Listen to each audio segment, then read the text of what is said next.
မင်္ဂလာပါစွန်စားရှာဖွေသူတို့ရေ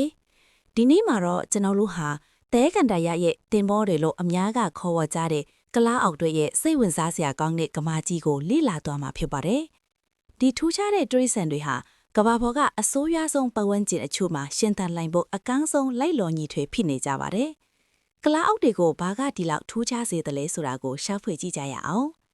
ကလားအောက်တွေဟာပူပြင်းချောက်သွေးတဲ့တဲကန်တရတွေကိုဖျက်ပြီးခရီးဝေးတွေတွာလာနိုင်တဲ့သူတို့ရဲ့စွမ်းဆောင်ရည်ကြောင့်လူသိများပါတယ်။သူတို့ဟာတဲကန်တရဒေသတွေမှာနေထိုင်ကြတဲ့လူတွေအတွက်တည်ယူပို့ဆောင်ရေးအစားအစာနဲ့ခိုးလုံရတွေကိုပါပံ့ပိုးပေးနေတာနှစ်ပေါင်းထောင်ကြီးကြာခဲ့ပါတယ်။ဒီအမျိုးတွေဟာအစားအစာနဲ့ရေရှာဖွေရခက်ခဲတဲ့တဲကန်တရထဲမှာရှင်သန်ဖို့အတွက်အရေးကြီးပါတယ်။အစာကောင်းကောင်းစားထားတဲ့ကလားအုပ်တကောင်ရဲ့အမျိုးတွေဟာဖောင်းကြွပြီးမက်မတ်ရှိနေတတ်ပြီးအစီတိုလောင်မှုတွေကိုတုံးဆွဲထားတဲ့ကလားအုပ်မှာတော့ပိုသိငယ်ပြီးတွဲကြနေတဲ့အမျိုးတွေမျိုးရှိတတ်ပါတယ်။ကလားအုပ်တွေဟာရေမတောက်ပဲရက်ပေါင်းများစွာရှင်သန်နိုင်ပေမဲ့ရေကိုတွေ့တဲ့အခါမှာတော့တစ်ချိန်နဲ့ဂန်လန်လေးဖွေအထိတောက်နိုင်ပါတယ်။သူတို့ရဲ့ခန္ဓာကိုယ်တွေဟာရေကိုထိမ့်သိမ့်ရမှာမယုံနိုင်လောက်အောင်ထိရောက်မှုရှိပါတယ်။ကလားအုပ်တွေမှာတဲတဲ့ကိုကျွံမသွားပဲလမ်းလျှောက်နိုင်အောင်ကူညီပေးတဲ့ကျေပြန့်ပြီးအသားထူတဲ့ခြေပွားတွေရှိပါတယ်။သူတို့လမ်းလျှောက်တဲ့အခါခြေထောက်တွေဟာပြန်ကားသွားပြီးရွေလားနေတဲ့တဲကန်တရအသေးတွေပေါ်မှာတည်ငြိမ်မှုနဲ့တွန်းကန်အားကိုရရှိစေပါတယ်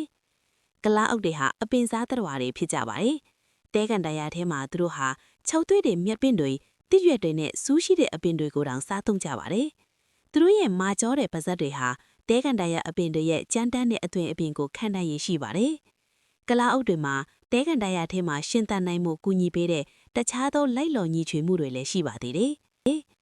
တဲတွေနဲ့နေအောင်ကြီးတန်းကနေမျက်လုံးကိုကာကွယ်ဖို့အတွက်ရှည်လျားတဲ့မျက်တောင်းတွေနဲ့ထူထဲတဲ့မျက်ခုံးမွေးတွေလည်းရှိပါတယ်။ကလားအုပ်တွေဟာအုပ်စုလိုက်နေထိုင်ကြတဲ့လူမှုဆက်ဆံရေးရှိတဲ့သတ္တဝါတွေဖြစ်ကြပါတယ်။တဘာဝတောထဲမှာတော့အုပ်စုတစ်ခုကိုအများအားဖြင့်လွှမ်းမိုးထားတဲ့အထီးတစ်ကောင်ကဥဆောင်ပြီးအမတွေနဲ့သူတို့ရဲ့သားပေါက်လေးတွေပါဝင်ပါတယ်။သူတို့ဟာအော်တန်တွေနဲ့ကိုဟန်ပြဘာသာစကားတွေကိုအသုံးပြုပြီးအချင်းချင်းဆက်သွယ်ကြပါတယ်။ကလားကလေးတွေကို calves လို့ခေါ်ပြီးကိုဝင်ဆောင်ကာလ73လခန့်အကြာမှမွေးဖွားပါတယ်။သူတို့ဟာမွေးဖွားပြီးနာရီအနည်းငယ်အတွင်းမှာပဲမတ်တရက်ပြီးလမ်းလျှောက်နိုင်ကြတာဟာတဘာဝတောထဲမှာရှင်သန်ဖို့အတွက်မရှိမချေလိုအပ်ချက်တစ်ခုဖြစ်ပါတယ်။စီစုပေါင်းများစွာကလားအုပ်တွေဟာတဲကန်တရဒေသတွေမှာနေထိုင်တဲ့လူတွေအတွက်အရေးပါခဲ့ကြပါတယ်။သူတို့ဟာခရီးဝေးတွေမှာလီးလင်ဝင်စီစလားတွေကိုတည်ယူဖို့အတွက်အသုံးပြုခဲ့ကြပါတယ်။ကလားနို့နဲ့အသားဟာအရေးပါတဲ့အစားအစာအရင်းမြစ်တွေဖြစ်ပြီးသူတို့ရဲ့အမွေးတွေကိုတော့အဝတ်ထဲနဲ့ခိုလုံရာတွေပြုလုပ်ဖို့အသုံးပြုနိုင်ပါတယ်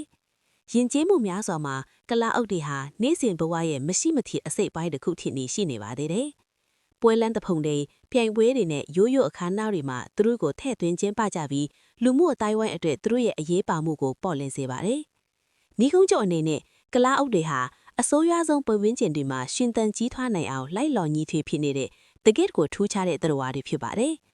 ဒီထူးခြားတဲ့သတ္တဝါလေးတွေကိုနားလေတန်ဖိုးထားခြင်းအောက်ထိတဲကန်တရသေးကအသက်ရှင်ပဲနေခြင်းရဲ့နူးညံ့သိငွေတဲ့မြတ်တမှုကိုပုံမသိရှိနိုင်မှာဖြစ်ပါတယ်။ကလားကဘာသေးကိုခရီးစဉ်မှာကျွန်တော်တို့နဲ့အတူလိုက်ပါပေးခဲ့တဲ့အတွက်ကျေးဇူးတင်ပါတယ်။ပိုပြီး NO စရာကောင်းတဲ့တောရိုင်းတရိစံစွန့်စားခရမ်းတွေအတွက် like share နဲ့ subscribe လို့ဖို့မမေ့ပါနဲ့အောင်နော်။နောက်တစ်ချိန်ပြန်ဆုံတွေ့တဲ့အထိတဘာဝနာရဲ့အလှပတွေကိုဆက်လက်ရှာဖွေတန်ဖိုးထားကြပါအောင်နော်။